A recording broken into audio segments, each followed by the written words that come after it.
আজকে সাংবাদিক বন্ধুদের সঙ্গে আমরা যে মিলিত হয়েছি, এটা মিলিত হয়েছে একটা বিশেষ ব্যাপার নিয়ে। প্রথমেই আপনাদের পরিচয় করিয়ে দিই, আমাদের 84 নম্বর ওয়ার্ডের প্রায় সকলেই রয়েছেন। আমাদের কি বলে মহিলা প্রেসিডেন্ট রয়েছেন, অত্যন্ত সিনিয়র সম্পদদা রয়েছে, উদয়দা রয়েছে, বাম রয়েছে, জয়ন্তদা 1998 সাল থেকে বুথে বসে সেরকম মানুষ রয়েছে, দেবানন্দা প্রথম টিএমসি কাউন্সিলরের যে লিস্ট ছিল তার ভাই, এদিকে রয়েছে চুনাদা, এদিকে আমাদের মহিলা ভাইস প্রেসিডেন্ট বর্ণালী দাস রয়েছে, এবং এখানে রয়েছে কল্পতরু, মানে পুরো টিম আমাদের রয়েছে। আর রয়েছে নিমাইদা ও দীর্ঘদিনের টিএমসি সৈনিক। আমরা আজকে মিলিত হয়েছি এবং আপনাদের সামনে কিছু স্পেসিফিক বিষয় রাখার জন্যে। তো বারবার আমরা দেখি হাউসিং ফর অল সম্বন্ধে ভারতীয় জনতা পার্টি অভিযোগ করে যে টিএমসির লোকেরা এতে তজরূপ এবং জালিয়াতি বেঈমানি অনেক কিছু হচ্ছে। তো আজকে আমি যে বিষয়টা নিয়ে আপনাদের সামনে এসেছি সেটা হচ্ছে 2015 থেকে এই ওয়ার্ডে বিজেপির কাউন্সিলর ছিল মধুমিতা চ্যাটার্জি। এই ওয়ার্ড থেকে তিনি টিএমসি প্রার্থীকে হারিয়ে যেতেন, খুবই অল্প ভোটে কিন্তু যেতেন। এবার রইল মানুষ তার উপর আস্থা রেখেছিল। তো 2016-17-তে হাউসিং ফর অলে যখন বাড়ি নথিভুক্ত করার, মানে অত্যন্ত গরিব অন্তর্জ শ্রেণীর মানুষের বাড়ি নথিভুক্ত করার সময় আসে, মোটে 14টি বাড়ি নথিভুক্ত হয়। এবং হাউসিং ফর অল তারপর কেন্দ্রের নীতির জন্য বন্ধ ছিল, হাউসিং ফর অল হয়নি।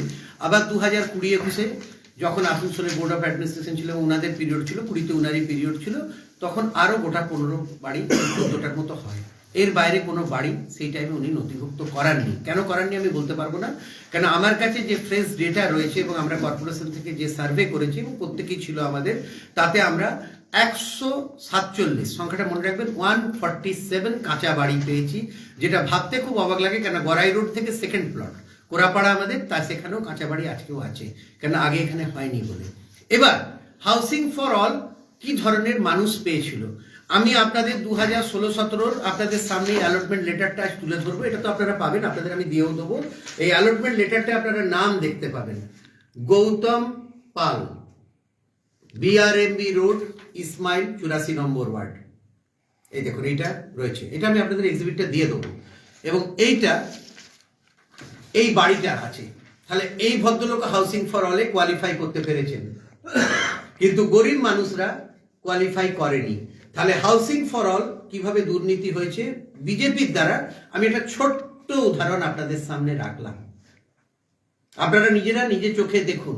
কেন এর জন্য আপনাদের আরেকটা জিনিস আমি বলবো, হাউসিং ফর অলে যে নামগুলো যায় ওয়ার্ড থেকে, তার জন্য কিন্তু 99% কাউন্সিলরই রেসপন্সিবল থাকা উচিত। কেন সে এলাকার মানুষকে ভালোভাবে চেনে, সার্টিফাই করে যে হ্যাঁ এর একটা কাঁচা বাড়ি আছে, তারপরে সেটা যায় কর্পোরেশন নথিভুক্ত করে। তাহলে প্রাইমারি দায়িত্বটা কিন্তু তার থেকে যায়। এই যে করাপশনটা হচ্ছে তার দায়িত্বটা কিন্তু তাদের রয়ে যাচ্ছে। এরকম লেটার এবং বাড়ি আমরা দুই তুলে ধরলাম। তাহলে সাধারণ মানুষ এই ওয়ার্ডে কিভাবে বঞ্চিত হয়েছে, আসানসোল দক্ষিণ বিধানসভায় এবং পশ্চিমবাংলায় আমাদের মাননীয় মুখ্যমন্ত্রী এই ধরনের কাজ করার পরেও, এত মানুষের জনকল্যাণমূলক কাজ করার পরেও মানুষ এইভাবে বঞ্চিত হচ্ছে। এটা গেল আমাদের আজকের মিটিংয়ের এজেন্ডা নাম্বার 1। এবং এই ব্যাপারে আমরা তদন্ত চেয়েছি এবং আমরা তদন্ত চাইছি। 2 নম্বর, বিগত বোর্ডে এই ওয়ার্ডের মানুষ ব্যাপকভাবে আশীর্বাদ করেছিলেন মধুমিতা চ্যাটার্জিকে বিজেপি কাউন্সিলর, এবং আমাদের খুব ভালো প্রার্থী, খুব অল্প ভোটে উনি হেরে যান, যেটা খুব দুঃখের ছিল, কিন্তু মানুষ আস্থা রাখে।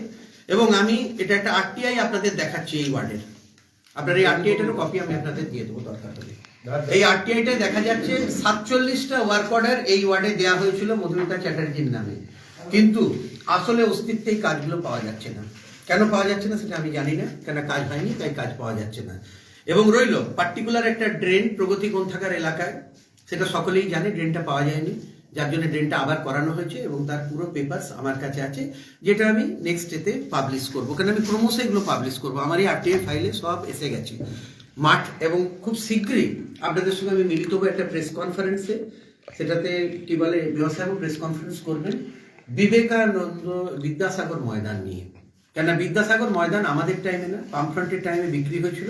আমাদের টাইমে এই বোর্ড, মামাটি মানুষের সরকার, সেটাকে ফেরত এনে আজকে মানুষের হাতে তুলে দিয়েছে। সেইটাই হচ্ছে সবচেয়ে বড় জিনিস, মাঠের 81 কাঠা জায়গাকে সুরক্ষিত করে সেই ব্যাপারে আমরা প্রেস কনফারেন্স করবো। এবং কর্পোরেশন যে জিনিসটা তাদের কাছ থেকে নিয়েছে সেটাও তারা জানতে পারবেন। আপনারা এইটুকুই আপনাদের জানানোর ছিল। এবং হাউসিং ফর অলের ব্যাপারটা আমি ক্লিয়ার করে দিলাম যে কি ধরনের দুর্নীতি যেখানে বিজেপি সুযোগ পেয়েছে সেখানে করেছে। এই ওয়ার্ডে এখনো বুঝুন 150 জন, 147 মানে 150ই ধরুন, 150টা কাঁচা বাড়ি, আমি কোনো ভাঙা বাড়ি বলছি না, কাঁচা বাড়ি রয়েছে। কিন্তু তাদের বাড়ি হয়নি। কিন্তু এই ধরনের মানুষকে বাড়ি দেওয়া হয়েছে, বাড়ির অ্যালটমেন্ট এরকম লেটার সবকিছু দিয়ে দিলাম। আমরা আমাদের টাইমে এটা ক্যান্সেল করবো। এই বাড়ির লোক কে, কারা, ওরা কি মানে কোনো মানে পার্টি করতো? হ্যাঁ, এটা বিজেপি পুরো সাউথের বক্স থেকে সব কিছু সাউথের দায়িত্বে আছে। পুরো টোটাল। আর আমাদের আরেকটা বিরাট আজকে জিনিস আছে যেটা আপনাদের সংবাদ মাধ্যমকে আমরা জানাতে চাই। ধরুন আমরা তো কাউন্সিলর, তো বিধায়িকার কিছু রোল থাকে, কিছু প্রিডিফাইন্ড রোল থাকে। অনেক মানুষ আমাদের কাছে আসছে, আমরা কোনো জবাব দিতে পারছি না। আমাদের কাছে যখন কোনো এমএলএ সই দরকার হচ্ছে, আমরা বলছি কাগজটা আপনাকে রেখে যেতে হবে একদিন, কেন আমরা হয় আমাদের মাননীয় মেয়র বারাবণীর বিধায়ক, মাননীয় বিধায়ক তাকে দিয়ে সই করাচ্ছি, তাহলে একদিন টাইম লাগছে, বা মলয়দাকে দিয়ে রাজ্যের মাননীয় মন্ত্রী তাকে দিয়ে সই করাচ্ছি, বা তাপসদাকে দিয়ে, তাহলে একদিন টাইম লাগছে। তো দক্ষিণের বিধায়িকাকে বেশিরভাগ মানুষেরই বক্তব্য আমরা পাচ্ছি না, এবং রইল তার অফিস কোথায় সেটাও কেউ জানে না। আমাদের কিন্তু প্রত্যেকের একটা ফিক্সড অফিস থাকে। এবং তৃতীয় জিনিসটা যেটা আমি আপনাদের সামনে রাখবো, আসানসোল মিউনিসিপাল কর্পোরেশন বিগত 32 মাসে যে কাজ করেছে, যে প্ল্যান আউটলে হয়েছে, যে ফান্ড ইনভেস্টেড হয়েছে ইন পাবলিক ডেভেলপমেন্ট স্কিম, কপারসেন্ট ফান্ড আমরা এমএলএ ল্যাড থেকে পেয়েছি আসানসোল দক্ষিণের জন্য। এবং আপনারা জানলে খুব অবাক হবেন যে এক একজন কাউন্সিলর আমরা যা খরচা করেছি, একজন এমএলএ পুরো বিধানসভার জন্য তা খরচা করেনি। এবং আমার ওয়ার্ডের আমি তো প্রত্যেককে অনুরোধ করব, এবং ভারতীয় জনতা পার্টির লোকেদের আগে অনুরোধ করব যে আপনারা সবচেয়ে আগে আরটিআই করে জেনে নিন আমার এই ওয়ার্ডে 84 নম্বর ওয়ার্ডে আমাদের ওয়ার্ডে কি কি কাজ হয়েছে, এবং আসানসোল মিউনিসিপাল কর্পোরেশনের এই বোর্ডে কি ধরনের কাজ হয়েছে। একটা অমৃতের প্রকল্প চলছে, যে জলের যে সমস্যা কিছু কিছু জায়গায় দেখা দেয় সেগুলো থাকবে না, প্রায় 300-350 কোটি টাকার ফাইবার, আচ্ছা ইলেকট্রিক্যাল কেবল আন্ডারগ্রাউন্ড কাজ চলছে, বড় বড় কাজ বলতে ইনফ্রাস্ট্রাকচারের কাজ। বাকি ছোটখাটো কাজ সেগুলো তো ছেড়েই দিন, কিন্তু বিধায়িকা থেকে আমরা কি কাজ পাচ্ছি সেটা আমরা কেউ বুঝতে পারছি না, কেন কোনো কাজ। দ্বিতীয়, তিনি অনেক আমাদের টিএমসি নেতার কুশপুতুল পোড়াচ্ছেন, কিন্তু 26-এ না জনগণ ভারতীয় জনতা পার্টি নামক জিনিসটাকে পশ্চিমবঙ্গ থেকে বিদায় করে দেবে পুড়িয়ে। ধন্যবাদ। আপনাদের কিছু